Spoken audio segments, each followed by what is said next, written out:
Дагы бир катышуучубуз экинчи суроо мындай деп таштаптыр. Саламатсызбы? Мен жолдошумду кечире албай атам. Аракет кылып атам, бирок эч болбой жатат. Биздин жолдошубуз менен болгон мамилебиз дайыма ата энебизге тиешелүү болот. Мисалы, бул жерде жолдошумду кечире албай атам деген демек бул өзүнүн ата энесин кечире албай аткан болушу мүмкүн. Бул жерде бул окурман катышуучу, тренингдин катышуучусу өзүнүн жолдошу менен эмес, өзүнүн ата энеси менен иштөө керек.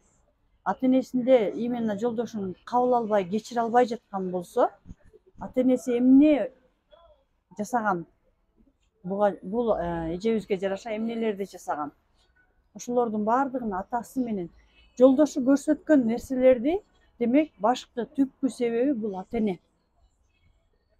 Именно ошо ата эне менен иштеп, ата энени кабыл алганда, ата эненин сүйүүсүн кабыл алгандан кийин биз уже жолдошубузга фокусубузду бурбай калабыз.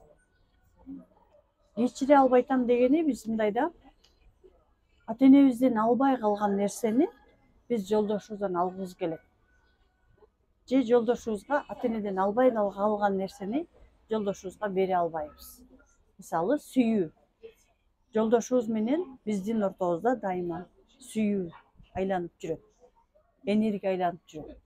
Эгерде биз ата энебизден сүйүүнү же энергияны ала албай калсак, анда жолдошубузга бере албайбыз, жолдошубуздан ала албайбыз.